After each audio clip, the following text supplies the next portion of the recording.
Hello friends, मैं नाम है मिथुन जायसवाल और हम देख रहे हैं chapter number 2 theory of demand and supply. उसमें हम देखेंगे unit number 1 law of demand के बारे में।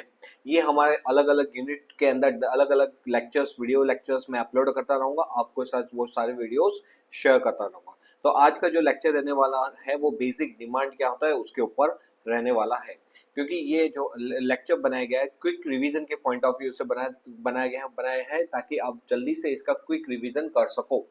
तो बेटा डिमांड होता क्या है, जैसे आपने ये इसको तो आप जानते होंगे, श्रद्धा कपूर और उसके यहाँ पे जो फोटो है ये किसकी है, लैम्बोर्गिनी। मतलब डिमांड का मतलब क्या होता है, डिमांड का मतलब होता है वांट्स, डिजायर। आपकी भी ये वांट्स होगे, डिजायर होगे कि हमारे पास भी एक दिन मैं लैम्बोर्गिनी लेके घूमूं और कोई मुझे देख के गाने गाए कि लैम्बोर्गिनी चलाए जानियो सानो भी थोता दे दो। क्यों, सही बात है ना।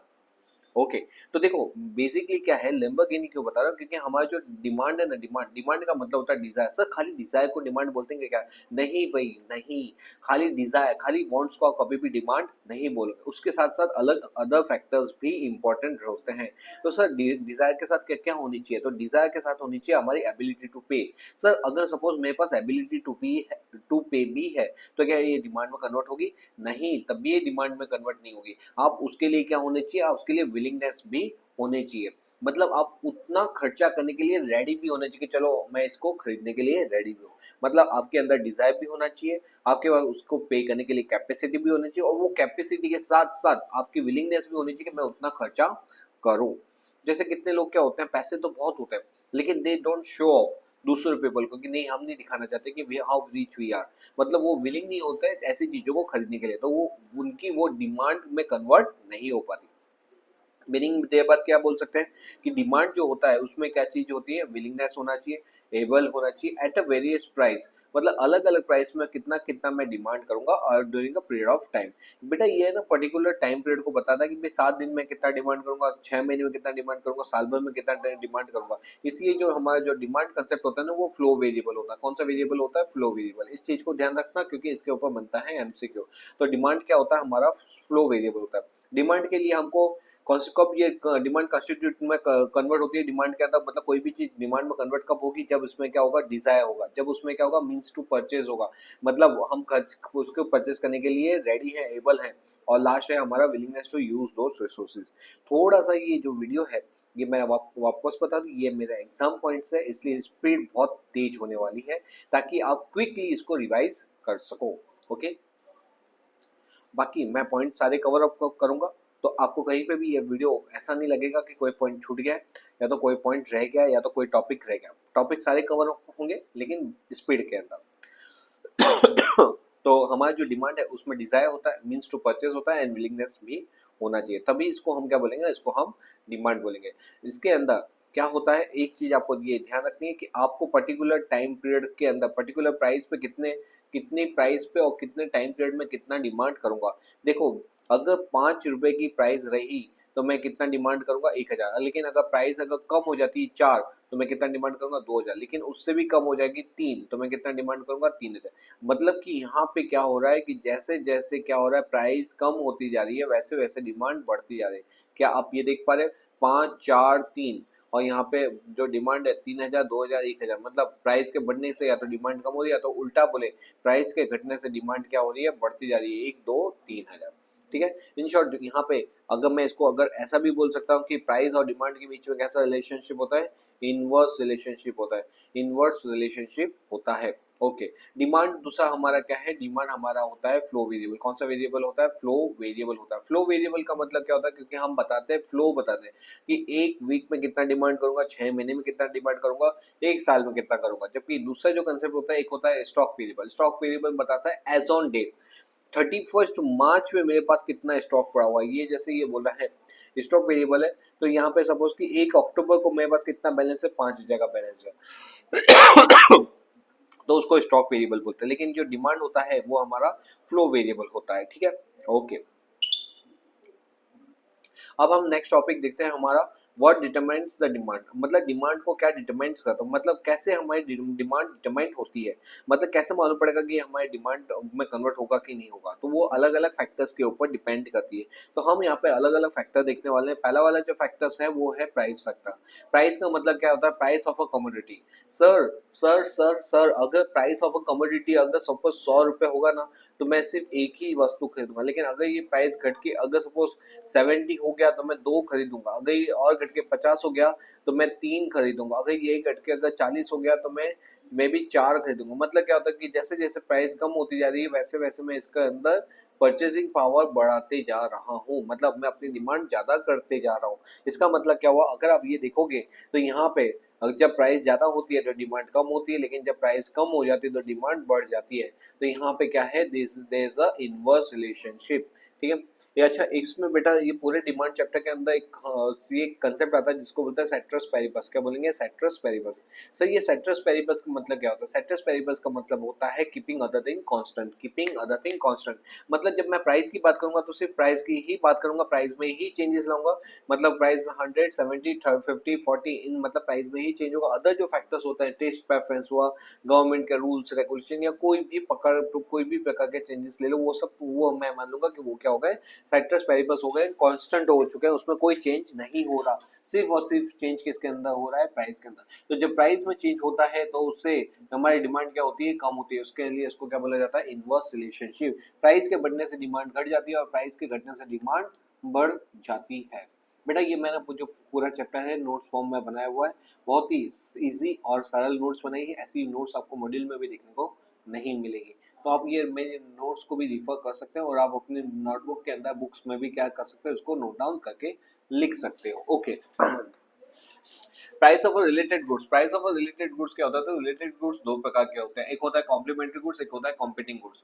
कॉम्प्लीमेंट्री गुड्स कैसे होते हैं, कॉम्प्लीमेंट्री गुड्स ऐसे होते हैं डेटा कंज्यूम टुगेदर, जिसको हम क्या करते हैं, डेटा कंज्यूम टुगेदर, जिसको हमको साथ में यूज करना पड़ता है। सर पेट्रोल की कार है और पेट्रोल दोनों को साथ में यूज करेंगे तभी गाड़ी चलेगी, अदरवाइज गाड़ी नहीं चलने वाली, तो इसीलिए उसको बोला जाता है कॉम्प्लीमेंट्री गुड्स, मतलब ऐसा गुड्स जिसको साथ में यूज किया जाता है। मतलब क्या हुआ बेटा, देख बेटा अब है ना, ये कॉम्प्लीमेंट्री गुड्स के अंदर, कॉम्प्लीमेंट्री गुड्स के अंदर मैं तेको एक चीज बताता हूँ, यहाँ पे मेरा एग्जांपल है complementary goods. Complementary goods case के अंदर क्या होता है कि अगर सपोज पेट्रोल की प्राइस बढ़ जाती है, किसकी प्राइस बढ़ जाती है, पेट्रोल की प्राइस बढ़ जाती है। पेट्रोल की प्राइस जैसे जैसे बढ़ती जाती है वैसे वैसे उसकी डिमांड क्या होगी, वैसे वैसे पेट्रोल की इम्पैक्ट किस पे पड़ेगी, कार पे पड़ेगी। क्यों कार पे पड़ेगी, क्योंकि कार चलाना हो जाएगा महंगा। मतलब हम पेट्रोल की प्राइस बढ़ने से लोग बोलेंगे कि नहीं नहीं अब हम पेट्रोल कार की पेट्रोल की डिमांड कम करेंगे और ई व्हीकल के ऊपर या तो सीएनजी वाले व्हीकल के ऊपर पीएनजी वाले सीएनजी वाले हमारे व्हीकल्स के ऊपर जाएंगे। तो ये कहने का मतलब क्या है कि जैसे जैसे प्राइस हमारी बढ़ती जाती है 50 से 70 70 से 80 80 से 100, वैसे वैसे हम कार की जो डिमांड है, कार की जो डिमांड है क्वांटिटी है, उसको डिमांड को कम कम करते जाते हैं। ठीक है, 100 से 90 90 से 70, मतलब हम कार की जो डिमांड है वो कम कर देते हैं because of change in the price of a petrol. देख बेटा यहाँ पे एक चीज आपको ध्यान रखनी है कि यहाँ पे कार की जो प्राइस है ना, कार की जो प्राइस है वो तो क्या है, constant, because of concept of ceteris paribus. कौन सा concept, ceteris paribus, CP plus ceteris paribus. C जो हमारा सेट्रस पेरिबस का जो कंसेप्ट है उसके कारण यहाँ पे प्राइस में नो चेंज हो रहा है, प्राइस में कोई चेंज नहीं हो रहा, फिर भी क्या हो रहा है, क्वांटिटी हमारी घटी जा रही है। हम कार का जो ओनर है, कार का ओनर सोच रहा है यार मैं कुछ प्राइस ना तो बढ़ा रहा हूँ नहीं घटा रहा हूँ, तो मेरे पेट्रोल की डिमांड इतनी, मेरे कार की डिमांड इतनी घट क्यों रही है, ऐसा क्या प्रॉब्लम हो चुका है कि लोग मेरी डिमांड नहीं खरीद रहे, मेरी कार को नहीं खरीद रहे। फिर उसको मालूम पड़ा अच्छा पेट्रोल के भाव बढ़ गए हैं इसलिए मेरी कार की डिमांड क्या हो गई है, कम हो चुकी है। तो यहाँ पे इसके अंदर कौन सा रिलेशनशिप आया, यहाँ पे आया नेगेटिव रिलेशनशिप। नेगेटिव कैसे, अगर अगर अगर पेट्रोल के प्राइस बढ़ेंगे, अगर पेट्रोल के प्राइस बढ़ेंगे 50 70 80 90 100, तो कार की डिमांड कम हो जाएगी 100 90 80 70। लेकिन अगर उल्टा, अगर पेट्रोल की प्राइस क्या हो गई, पेट्रोल के भाव घट गए, अगर पेट्रोल के भाव घट जाता है तो लोगों को अब वो वही चीज सस्ती लगती है इसलिए लोग उसकी ज्यादा डिमांड करते हैं, तो कार की डिमांड इनडायरेक्टली बढ़ जाएगी, 120 पे चली जाएगी। ओके बेटा, ओके। नेक्स्ट पॉइंट क्या आ रहा है, सब्स्टिट्यूट गुड्स। सब्स्टिट्यूट गुड्स क्या होता है सब्स्टिट्यूट गुड्स ऐसे गुड्स होते हैं जो होते हैं एक दूसरे के अल्टरनेटिव। जैसे हम किसी के घर पे जाते हैं, वो बोलता है ना कि सर चाय लोगे कि कॉफी लोगे, चाय लोगे या कॉफी लोगे, तो या हम ऐसे नहीं बोलेंगे, काम करो दोनों आने दो, ऐसा बोलते हो क्या, बोलता है ऐसे नौटंकी बच्चे। देखो यहाँ पे क्या होता है, यहाँ पे हम क्या करते हैं, यहाँ पे बोलते हैं आइदर टी भी चलेगी या तो कॉफी भी चलेगी। मतलब ये क्या है, ये एक दूसरे के सब्स्टिट्यूट गुड्स है। एक दूसरे के सब्स्टिट्यूट गुड्स होने के कारण हम क्या करते हैं, इसमें से कोई एक को ही परचेस करते हैं। तो सर अगर सपोज सपोज सपोज अगर सब्स्टिट्यूट गुड्स है, मतलब एक दूसरे से वो कॉम्पीट कर रहे हैं, हाँ जी वो एक दूसरे से कॉम्पीट कर रहे हैं, इसका मतलब बेटा देख, अगर यहाँ पे कॉफी की अगर प्राइस की बात की जाए, कॉफी का प्राइस 10 रुपए का था, अगर वही प्राइस कितना हो जाता है 20 का, उससे बढ़ के 30 का, उससे बढ़ के 40 का, तो उससे टी के ऊपर क्या फर्क पड़ेगा। तो टी की जो डिमांड है वो कम हो जाएगी। सर टी की डिमांड कम कैसे होती है, टी की जो डिमांड है वो बढ़ती जाएगी। सर टी की डिमांड क्यों बढ़ेगी, टी की डिमांड बेटा इसलिए बढ़ेगी क्योंकि अब हमको कॉफी क्या लगने लगी है, महंगी लगने लगी है। देखो पहले ये 10 रुपए की थी, ये भी 10 रुपए की थी, तो जो चाय पीने आता था वो देखता था कि ठीक है यार कॉफी भी तो उतने रेट में, तो फिर चाय पी लेता हूँ। तो उसने चाय कितना परचेज करते थे लोग, 100 क्वांटिटी। लेकिन जब क्या हुआ, कॉफी की प्राइस 20 हो गई, तो लोगों ने बोला अरे रे रे कॉफी की प्राइस 20 रुपए, अब ये तो अफोर्डेबल नहीं है। तो यहाँ पे क्या होता है, यहाँ पे चाय की डिमांड बढ़ने लगती है, कॉफी और महंगी हो जाती है 30 रुपए, और क्या होता है चाय की डिमांड महंगी हो जाती है। कॉफी और महंगी हो गई 40 की, तो यहाँ पे और क्या हो जाएगा, उसकी डिमांड बढ़ जाएगी। लेकिन साइमल्टेनियसली अगर मेरा जो चाय का सेलर है वो सोचेगा मैं तो कुछ कर ही नहीं रहा हूँ, मैंने तो पहले भी 10 रुपया रखा था, अभी भी 10 रुपया रखा, लेकिन वो देखो प्रोडक्शन बढ़ते हैं, एक तरफ से उसको खुद के ऊपर गर्व फील होगा कि वाओ मेरी प्राइस उतनी है और मेरी डिमांड बढ़ती जा रही है, मतलब मैं कुछ अच्छा प्रोड्यूस कर, अरे तू अच्छा नहीं प्रोड्यूस कर, कॉफी वाले ने अपनी प्राइस बहुत बढ़ा दी, इसके कारण से वहाँ पे डिमांड बढ़ चुकी है। समझा क्या पबलू? ओके। अब नेक्स्ट क्या होता है, लेकिन उसको अचानक से सोचता है कि कॉफी का बिजनेस बहुत कम जा रहा है, अब मेरे को क्या करना चाहिए, मेरे को अपनी प्राइस को बढ़ाना चाहिए। उस सिचुएशन में क्या घटाना चाहिए, उस सिचुएशन में क्या होगा, वो 40 से वापस से कम कर देता अपनी कॉफी की प्राइस 10 रुपए।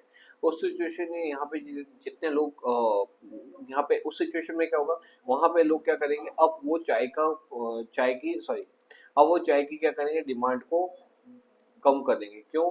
क्योंकि वो बोलेंगे नहीं नहीं, पहले 40 रुपए की मिलती थी, अब ये भी 10 रुपए की मिल रही है, तो हम ये महंगी वाली चाय क्यों खरीदें।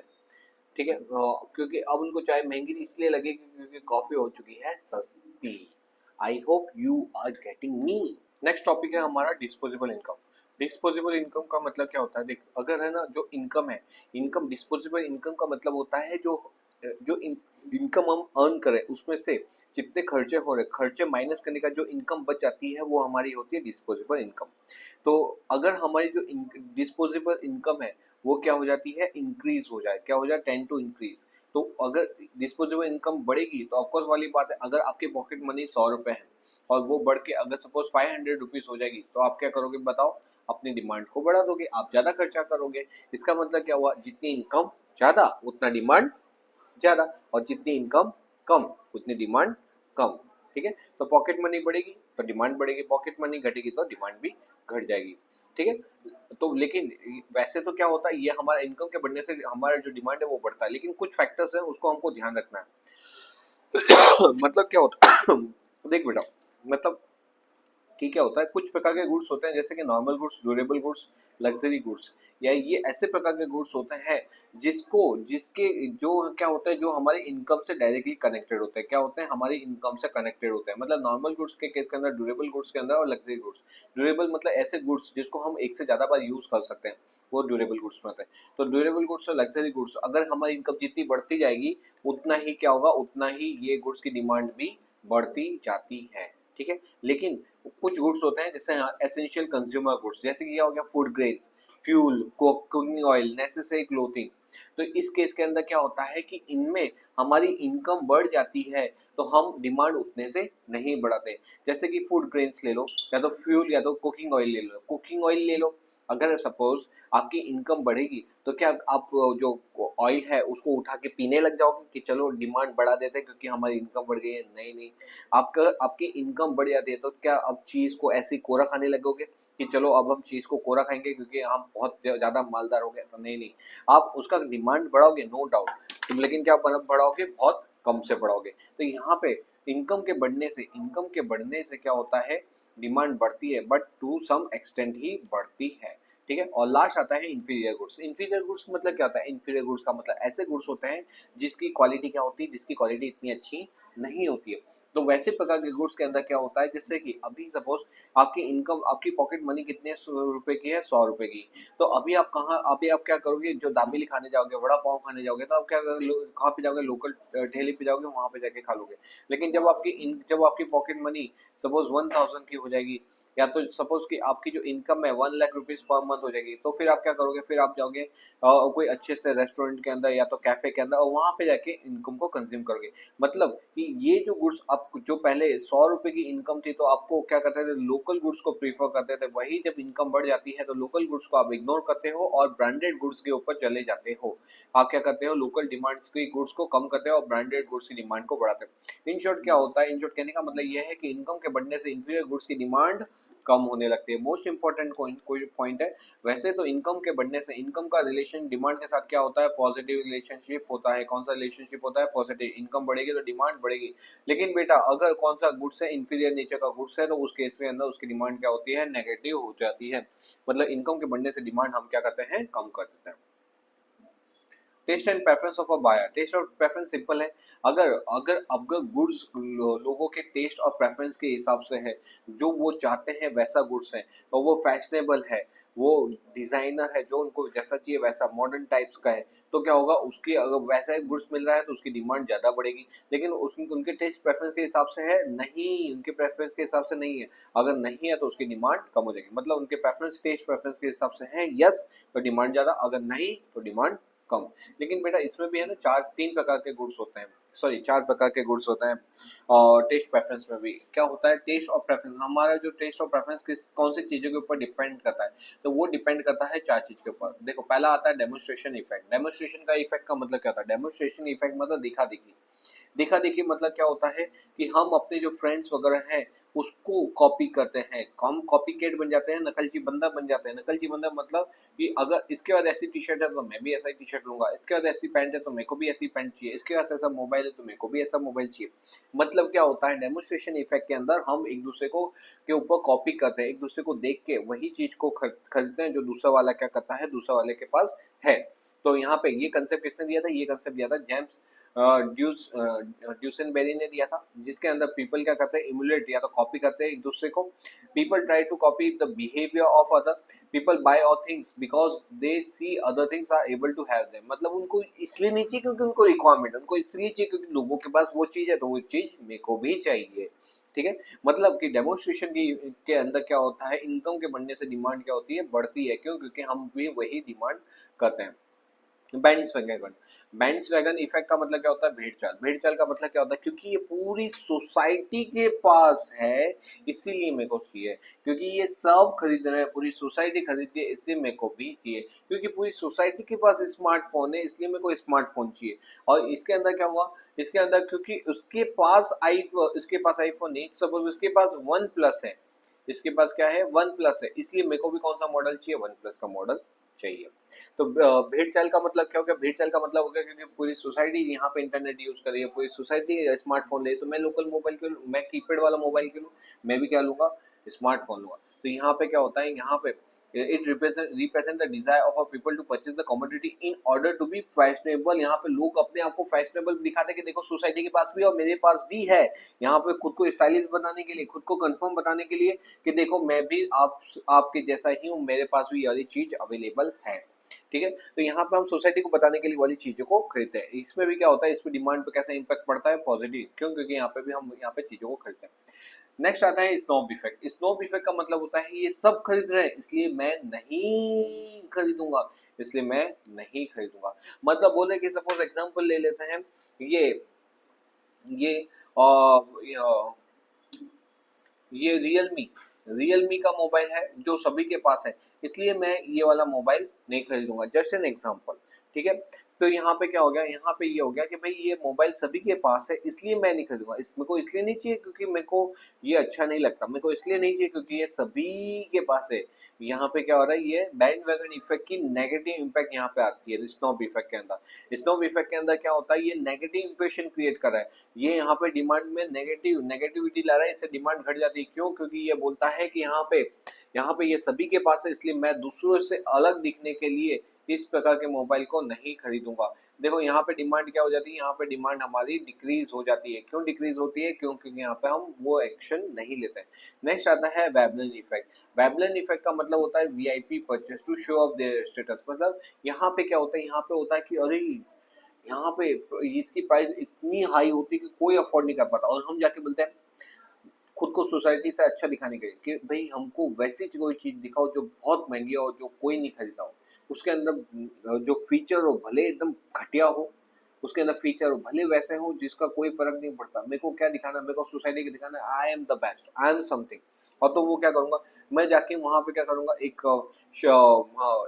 पूरा शिप खरीदूंगा, या तो पूरा एक मैं अपना अलग से गार्डन खरीदूंगा, या तो कोई एक मस्त डायमंड, ये डायमंड डायमंड की बात कर रहा हूँ, डायमंड खरीदूंगा, या तो क्या करूंगा एक महंगी कार लूंगा, ऐसी कोई चीज लूंगा जो मेरे को, छोड़ो छोड़ो।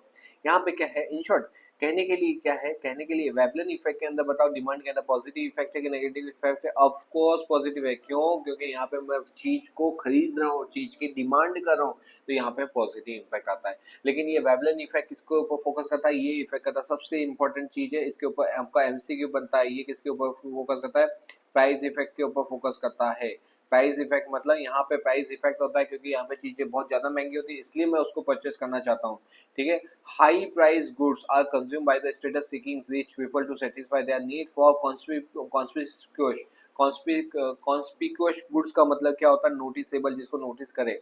ठीक है, उसी को बोला जाता है वेबलन इफेक्ट। ठीक है, यहाँ पे याद रखना है कि यहाँ पे हमारा प्राइस इफेक्ट होता है। वेबलन इफेक्ट क्या होता है? प्राइस इफेक्ट होता है क्योंकि यहाँ पे प्राइस को देख के हम खरीदते हैं। The latter function is a price, मतलब ये जो हमारा वेबलन इफेक्ट है वो वेबलन किसके ऊपर आता है? प्राइस के ऊपर आता है। लेकिन अगर मैं इसके स्नोब इफेक्ट की बात करूँ, किसकी इफेक्ट की बात करूँ? स्नोब इफेक्ट की, तो ये आता है कंजम्पशन ऑफ अदर। मतलब ये बोलता है कि मेरे को प्राइस से, उसके बेनिफिट से कोई मतलब नहीं है, लेकिन मेरे को उसके कंजम्पशन से मतलब है। अगर सभी लोग खरीद रहे हैं, स्नोब इफेक्ट की बात कर रहा हूँ, अगर स्नोब इफेक्ट में क्या हो रहा है कि सभी लोग खरीदते हैं, तो मैं क्यों खरीदूं उसको? मेरे को सबकी तरह एक जैसा नहीं दिखना, मेरे को कुछ अलग दिखना है, इसलिए मैं ये वाला तो नहीं खरीदने वाला हूँ। समझे? तो स्नोब इफेक्ट का मतलब क्या था? ये कंजम्पशन इफेक्ट पे जाता है जहां पे हम वो गुड्स को नहीं खरीदते। लेकिन वेबलन इफेक्ट किसके ऊपर जाता है? प्राइस इफेक्ट के ऊपर जाता है, और वहां पे हम बोलते हैं कि ये कोई अफोर्ड नहीं कर रहा, इसलिए मैं इसको खरीदूंगा खरीदूंगा, तो ये प्राइस इफेक्ट के ऊपर जाता है। आई होप आपको क्लियर है। तो अगर सिंपल बात करूं, तो हमारा ये जो bands wagon effect demonstration bands wagon और वेबलन इफेक्ट, ये पॉजिटिव इफेक्ट पड़ता है डिमांड के ऊपर, यहाँ पे डिमांड हमारी बढ़ती है। लेकिन स्नोब इफेक्ट के अंदर टोटल डिमांड हमारी घटती है। चलो बेटा, चलो वापस मैं बता दूं एक बार, डेमोन्स्ट्रेशन मतलब क्या? फ्रेंड को देखना, फ्रेंड के पास है तो मेरे को भी चाहिए, डिमांड बढ़ेगी। बैंड्स वैगन मतलब भेड़ चाल, बैंड्स वैगन मतलब भेड़ चाल, सभी की पूरी सोसाइटी के पास है, इसलिए मेरे को चाहिए। ये मेरे को ये परवाह नहीं मैं पड़ोसी पड़ोसी के पास है कि नहीं, क्योंकि ये समाज यूज कर रहा है, तो फिर मेरे को ये भी मेरे को भी चाहिए। मेरे दोस्तों के पास है, मेरे टीचर्स के पास है, फैमिली मेंबर, सोशल फैमिलीज उनके पास है, तो फिर मेरे को भी, मेरे पास भी ये चीज होने को मांगता है। ठीक है। और फिर नेक्स्ट आता है वेबलन। वेबलन इफेक्ट किसको बोलते हैं? वेबलन बोलता है, किसको बोलेगा? वेबलन की भाई ये सभी के पास, सॉरी ये आता है प्राइस इफेक्ट के ऊपर। मेरे को ऐसी चीज खरीदनी है जो कोई नहीं खरीद सकता, मतलब बहुत महंगी चीजें खरीदनी है जिसकी प्राइस क्या हो, बहुत महंगी हो, तो ये भी डिमांड के उसके ऊपर कैसा इंपैक्ट पड़ता है? ये डिमांड के ऊपर पॉजिटिव इंपैक्ट पड़ता है। लेकिन यहाँ पे अगर स्नोब इफेक्ट की बात करें, तो ये कंजम्पशन बिहेवियर पर जाता है कि लोग, बहुत सारे लोग इसको कंज्यूम करें, तो मैं क्यों लोगों के जैसा दिखूं, मेरे को लोगों, नॉर्मल लोगों की तरह नहीं दिखना, तो मैं ये चीज को नहीं खरीदने वाला हूँ। Negative impact. ओके। नेक्स्ट आता है आपका कंज्यूमर एक्सपेक्टेशन। कंज्यूमर एक्सपेक्टेशन का मतलब क्या होता है कि कंज्यूमर क्या एक्सपेक्ट करता है? देखो, अब अभी देखो, अभी नवरात्रि चल रही है और दिवाली का टाइम आने वाला है। जैसे दिवाली का टाइम आएगा तो दिवाली पे बहुत सारे ऑफर्स आते हैं। ऊपर से जो गवर्नमेंट है हमारे Shri honourable prime minister Narendra Modi ji, उन्होंने क्या किया, जीएसटी के अंदर रिडक्शन कर दिया। इससे क्या होगा कि चीजों की प्राइस कम हो जाएगी। चीजों की प्राइस कम होगी कि तो क्या लोग अभी चीजों को खरीदेंगे? क्या नहीं, अभी नहीं खरीदेंगे। वो क्या करेंगे, जैसे ही चीज के इम्पैक्ट आएगी, जीएसटी रेट कम हो जाएंगे, दिवाली ऑफर्स आएंगे, तब जाके उसको खरीदेंगे। तो ये यहाँ पे क्या होता है, अगर अगर फ्यूचर में प्राइस, कोई भी फ्यूचर में प्राइस क्या होने वाली, कम होने वाली। दिवाली का टाइम आता है, फ्यूचर प्राइस कम होता है, इसलिए लोग अभी से बिजनेस नहीं कर, परचेस करना अभी कम कर देते हैं, और दिवाली पे अपनी शॉपिंग को बहुत ज्यादा बढ़ा देते हैं। तो फ्यूचर में प्राइस अगर घटने वाली हो, तो अभी डिमांड क्या करेंगे, अभी डिमांड कम कर देते हैं। लेकिन अगर फ्यूचर में प्राइस की बेटा क्या हो, बढ़ने वाली हो, फ्यूचर में प्राइस बढ़ने वाली है, जीएसटी रेट सपोज बढ़ने वाले हैं, रॉ मटेरियल की प्राइसेस बढ़ रही है, इसलिए फिनिश गुड्स की भी प्राइस बढ़ने वाली है, जैसे सोने की प्राइस बढ़ती रह जा रही है, तो फ्यूचर में प्राइस और बढ़ने वाले हैं, तो हम जाके अभी जाके ही चीजों को खरीद लेते हैं, मतलब करंट में हम अपनी डिमांड को बढ़ा देते हैं। नेक्स्ट आता है फ्यूचर इनकम। ये सब हम पढ़ रहे हैं expectation of the future, consumer expectation. Future में हमारी इनकम बढ़ने वाली है, तो फिर हम क्यों गरीबी की तरह जिए, हम क्यों पॉकेट मनी सेव करें। सपोज हमारी पॉकेट मनी है 100 रुपीज, और फ्यूचर में मेरी एक महीने बाद मेरी पॉकेट मनी 1000 रुपीज हो जाएगी, तो मैं क्यों उसमें सब बचत करूँ, 80 रुपए खर्च करूँ, 20 रुपए को बचाऊं। क्यों, क्योंकि मेरे पास क्या है, 1000 रुपए की इनकम बढ़ने वाली है, मेरे पास नेक्स्ट महीने से पॉकेट मनी 1000 होने वाली है। मतलब क्या होगा, अगर फ्यूचर में मेरी इनकम बढ़ने वाली है, तो मैं अभी से ही अपना कंजम्पशन बढ़ा देता हूँ। लेकिन बेटा जी उल्टा, अगर फ्यूचर में मेरी इनकम क्या होने वाली है, कम होने वाली है, तो मैं अभी से ही सेविंग करना चालू कर देता हूँ, ताकि मैं उस पल के लिए रेडी हूँ। तो यहाँ पे अगर फ्यूचर में इनकम कम होने वाली है, तो मैं अभी से अपनी डिमांड को कम कर दूंगा। फ्यूचर में सप्लाई, फ्यूचर में सप्लाई बहुत ज्यादा कम होने वाला है। अगर सपोज फ्यूचर में सप्लाई क्या होने वाला है, कम होने वाला है। जब आपको मालूम है कि जब सप्लाई कम होता है तो डिमांड क्या होती है, बढ़ जाती है, और डिमांड सॉरी डिमांड होती है, सप्लाई कम हो गया तो प्राइस क्या होती है, बढ़ जाती है। फ्यूचर में अगर सप्लाई कम होता है तो प्राइस क्या हो जाती है, बढ़ जाती है। उल्टा, फ्यूचर में क्या होने वाले हैं, फ्यूचर में सप्लाई बढ़ने वाला है। जब सप्लाई बहुत ज्यादा बढ़ने लगता है, तब उस चीज की वैल्यू नहीं होती, इसलिए क्या होता है, उस चीज की प्राइस कम होती जाती है। मतलब फ्यूचर में प्राइस बढ़ने से उसकी प्राइस कम होने लगती है, और प्राइस कम होगी तो क्या होगा सॉरी, और यहाँ पे क्या बोला कि फ्यूचर में सप्लाई, फ्यूचर में सप्लाई बढ़ने वाला है, फ्यूचर में सप्लाई बढ़ेगा, सप्लाई बढ़ेगा तो प्राइस कम हो जाएगी, प्राइस कम होगी तो डिमांड उस समय ज्यादा होगी, इसलिए हम अभी नहीं खरीदेंगे। हम क्या करेंगे, फायदा उठाएंगे कि फ्यूचर में सप्लाई बढ़ेगा, प्राइस कम होगी, तो उस समय खरीदेंगे, अभी हमको नहीं खरीदना। ये जो दोनों एंगल है ना, ये दोनों कौन से एंगल है, ये दोनों एंगल है करंट से। मतलब कि हम करंट में खरीदेंगे कि नहीं खरीदेंगे, वो डिपेंड करता है किसके ऊपर, फ्यूचर में एक्शन क्या लेने वाले हैं। अगर फ्यूचर में इनकम बढ़ने वाली हो, तो अगर फ्यूचर में इनकम सॉरी फ्यूचर में सप्लाई बढ़ने वाला हो, फ्यूचर में सप्लाई बढ़ने वाला, तो अभी से हम डिमांड कम कर देंगे, और फ्यूचर में जब सप्लाई बढ़ेगा तब खरीदेंगे। और दूसरा आता है ये वाला, अगर फ्यूचर में सप्लाई के फ्यूचर में सप्लाई घटने वाला हो, तो मैं सप्लाई घटेगा तो मतलब उस टाइम पे प्राइस बहुत महंगी हो जाएगी, इससे अच्छा अभी जाके खरीद लो। ठीक है, तो करंट में डिमांड बढ़ जाएगी। ओके, नेक्स्ट आता है अदर फैक्टर। अदर फैक्टर क्या बोलता है, अदर फैक्टर बोलता है साइज ऑफ अ पॉपुलेशन। अगर पॉपुलेशन ज्यादा तो डिमांड ज्यादा, पॉपुलेशन कम तो डिमांड भी कम। एज डिस्ट्रीब्यूशन, अगर कोई कंट्री के अंदर कोई अगर सपोज ओल्ड एज ज्यादा रहते हैं, तो वहाँ पे क्या होगा, डिमांड फॉर ओल्ड एज ज्यादा रहती है। लेकिन वहाँ पे सपोज कि यंग चिल्ड्रन ज्यादा रहते हैं, तो वहाँ पे डिमांड कौन सी चीज की बढ़ेगी, जो यंग चिल्ड्रन है वो जिस प्रकार की चीजों की डिमांड करते हैं उसकी डिमांड ज्यादा बढ़ेगी।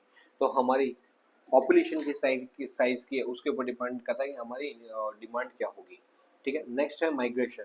अगर बहुत सारे लोग माइग्रेट करें कहाँ से, रूरल टू अर्बन, तो ऑफकोर्स वाली बात है, जब आप माइग्रेट करते हो तो वहाँ पे पॉपुलेशन कम हो जाएगी, तो पॉपुलेशन कम तो डिमांड भी कम।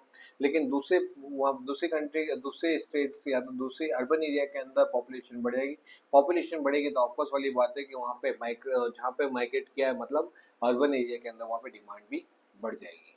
ओके, मतलब यहाँ पे क्या है, यहाँ पे हमारा अगर पॉपुलेशन बढ़ेगी तो डिमांड भी बढ़ेगी, डायरेक्ट रिलेशनशिप है। Okay, next, the level of the national income. Simple है, अगर नेशनल इनकम बढ़ती है, अगर नेशनल इनकम बढ़ती है तो मान तो ऑफकोर्स वाली बात है, नेशनल इनकम का मतलब क्या होता है कि पूरे कंट्री के अंदर जो भी लोग अर्न कर रहे हैं उस सब का हम सम टोटल करते हैं, तो हमारा क्या बनता है, नेशनल इनकम। अगर हमारी नेशनल इनकम बढ़ रही है, मतलब क्या हुआ कि हमारा इंडिविजुअल व्यक्तियों की इनकम भी बढ़ रही है, और इंडिविजुअल की इनकम बढ़ रही है मतलब वो डिमांड क्या करेगा, ज्यादा करेगा। तो नेशनल इनकम बढ़ती है तो डिमांड भी ज्यादा, अगर नेशनल इनकम घटती है तो डिमांड भी कम। ठीक है, फिर नेक्स्ट आता है एक हमारा प्रोपेंसिटी टू कंज्यूम, पीटीसी। कौन सा आता है, पीटीसी। प्रोपेंसिटी टू कंज्यूम क्या होता है, प्रोपेंसिटी टू कंज्यूम के अंदर ये देखा गया है कि अगर कोई कंट्री के अंदर लोग कौन सी इनकम अर्न करें, अगर इवनली डिस्ट्रीब्यूटेड इनकम अर्न करें, कौन सी इनकम अर्न करें, इवनली डिस्ट्रीब्यूट, मतलब सभी लोगों की इनकम क्या है, सेम है। अगर सभी लोगों की इनकम सेम है, तो सभी के खर्चे भी क्या होंगे, सेम सेम सेम सेम होंगे। हाँ, यहाँ पे ऐसा नहीं कि कोई हर एक व्यक्ति की इनकम अलग अलग हो, नहीं, यहाँ पे सभी सभी व्यक्ति इनकम अर्न कर सेम करें, उस सिचुएशन में अगर टोटल खर्चा भी सेम आएगा। तो यहाँ पे जब टोटल खर्चा कम आएगा तो उसका जो पीटीसी आप निकालोगे, तो वो पीटीसी कितना आएगा, ओवरऑल पीटीसी 30 डिवाइड मतलब कितना है हमारा 75 आया। मतलब इनकम कम होती है तो उसका पीटीसी क्या आता है, ज्यादा आता है। आपको खाली ये याद रखना कि अगर overall national income national income कौन से लेवल के ऊपर, जब कौन सा हमारा लेवल है, जब इक्विटी होता है, जब इक्विटी मतलब समान इनकम होती है, उस सिचुएशन के अंदर हमारी जो नेशनल इनकम होती है, जो पीटीसी होता है नेशनल इनकम, उसमें इक्विटी, इक्विटी के अंदर propensity to consume, propensity to consume क्या होता है, ये आता है ज्यादा, पीटीसी ज्यादा आता है, तो इसके अंदर क्या होगा इसके अंदर ओवरऑल डिमांड ज्यादा आएगी। ठीक है, देखो बेटा यहाँ पे जब पीटीसी ज्यादा होता है, जब पीटीसी ज्यादा होता है तो ओवरऑल डिमांड क्या होती है, हाई होती है। लेकिन अगर कोई कंट्री के अंदर अनइक्वल डिस्ट्रीब्यूशन है, अनइक्वल मतलब एक व्यक्ति 20 रुपए कमा रहा, बाकी सब व्यक्ति अलग अलग अलग अलग इनकम कमा रहे हैं, तो उस सिचुएशन में क्या होता है, ये अपनी इनकम का जो ज्यादा इनकम पीटीसी, अगर किसी की इनकम ज्यादा होती है तो वो अपनी स्पेंडिंग पूरी 100% स्पेंड नहीं करता, कुछ उसके लिए पैसे बचा देता है। तो यहाँ पे जो पैसे जो स्पेंड करता है वो उसका रेशियो बहुत कम होता है, क्या होता है, बहुत कम होता है, बाकी जितने भी इनकम है उनका रेशियो बहुत ज़्यादा होता है। तो इसके अंदर क्या होगा, जो ओवरऑल पीटीसी आएगा वो ओवरऑल पीटीसी क्या आएगा, कम आएगा। तो वो कितना आएगा पीटीसी ऑफ वो पुअर क्लास 67 और रिच क्लास का आएगा 40। मतलब ये जो रिच वाला है, मतलब रिच कंट्री होती है या तो अनइवन डिस्ट्रीब्यूशन होता है, तो उस केस के अंदर पीटीसी हमारा हमारा कम आता है, और पीटीसी कम आता है तो डिमांड भी कम होती है। बस आपको यही ध्यान रखना है इसके अंदर, पीटीसी ज्यादा डिमांड ज्यादा, पीटीसी कम डिमांड कम, सो सिंपल। ओके, नेक्स्ट आ रहा है, बस अब दो टॉपिक और बचे हैं हमारे। एक आ रहा है कंज्यूमर क्रेडिट फैसिलिटी, अगर कोई कंट्री के अंदर क्रेडिट फैसिलिटी ज्यादा है तो उसको लोन इजीली मिल रही है, लोन या तो क्रेडिट कार्ड से इजीली मिल रहा है तो वो ज्यादा खर्चा करेगा, तो यहाँ पे डिमांड वो ज्यादा करेगा। ठीक है, पॉजिटिव रिलेशनशिप, लेकिन लोन वगैरह फैसिलिटीज वगैरह नहीं मिल रहे, लोन नहीं मिल रहे, इसको कोई और सोर्स ऑफ फंडिंग नहीं मिल रहे, तो वहाँ पे क्या करेगा, वो अपनी डिमांड को कम कर देगा। Rate of interest, rate of interest अगर कोई कंट्री के अंदर रेट ऑफ इंटरेस्ट बहुत कम है, 1%, 2%, 3%, तो उस केस के अंदर क्या होगा, वो वहाँ से बैंक से बोरो पैसे ज़्यादा बोरो करेगा और स्पेंडिंग भी अच्छे से करेगा। क्यों? क्योंकि उसको इंटरेस्ट का खर्चा इतना ज़्यादा नहीं लगता। मतलब क्या होगा, रेट ऑफ इंटरेस्ट अगर कम होगा तो वो ज़्यादा से ज़्यादा खर्चेगा, लेकिन अगर रेट ऑफ इंटरेस्ट क्या होगा, बहुत ज़्यादा हाई होगा। यहाँ पे रेट ऑफ इंटरेस्ट कितना है, 6%। तो यहाँ पे सपोज इसे अगर यहाँ पे रेट ऑफ इंटरेस्ट क्या हो जाता है, बढ़ जाता है, मतलब कि यहाँ पे 4% से लेकर 6% हो जाता है, तो उस केस के अंदर क्या होगा, लोग अब सोचेंगे नहीं यार अब इतनी स्पेंडिंग नहीं करेंगे क्योंकि रेट ऑफ इंटरेस्ट बढ़ गया, तो वो अपनी डिमांड को ये कर देते हैं, कम कर देते हैं। इन शॉर्ट अगर हमारा रेट ऑफ इंटरेस्ट अगर ज़्यादा होगा तो डिमांड कम कर देंगे, रेट ऑफ इंटरेस्ट कम होगा तो हम ज़्यादा से ज़्यादा खर्चा करेंगे, डिमांड बढ़ा देंगे। नेक्स्ट वाला है आ रहा है government policy and regulation. Government policy and regulation के अंदर क्या है, गवर्नमेंट अगर आपको बहुत सारे बेनिफिट दे रही है, मतलब आपको जीएसटी के अंदर बेनिफिट दे रही है, या तो आपको government tax tax example GST, मतलब कि गवर्नमेंट क्या कर रही है, गवर्नमेंट टैक्सेस वगैरह लगाई है, टैक्सेस लगा के चीज़ों को महंगी कर रही है, तो फिर उसकी डिमांड क्या हो जाएगी, कम हो जाएगी। लेकिन दूसरी तरफ क्या कर रही है, गवर्नमेंट सब्सिडीज वगैरह दे रही है, अगर गवर्नमेंट सब्सिडीज वगैरह देती है, ज़्यादा प्रोत्साहन करती है सब्सिडीज को लेके, तो उस सिचुएशन में क्या होगा, हम ज़्यादा से ज़्यादा डिमांड करते हैं, तो यहाँ पे क्या होगा, सब्सिडी इंक्रीज हो जाएगी, प्राइस ऑफ गुड्स इंक्रीज हो जाएगा, यहाँ पे डिमांड भी इंक्रीज हो जाएगी। ठीक है, ओके। नेक्स्ट आता है बैन या तो रेगुलेशन।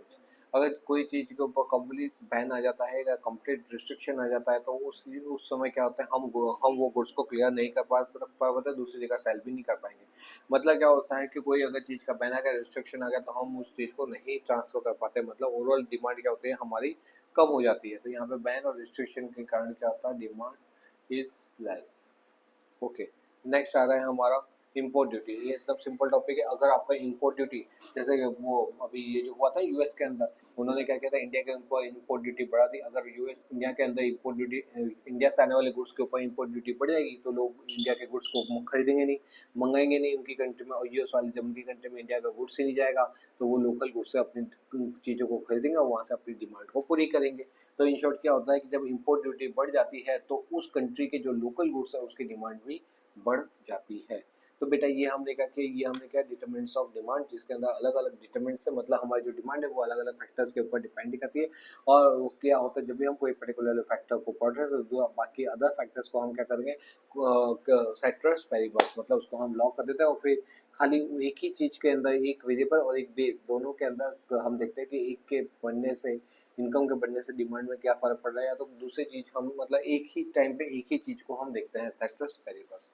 चलो तो मिलते हैं ऐसे ही वीडियो के अंदर नेक्स्ट टाइम के अंदर दूसरे यूनिट्स को अंदर। तो बाय बाय टिल देन।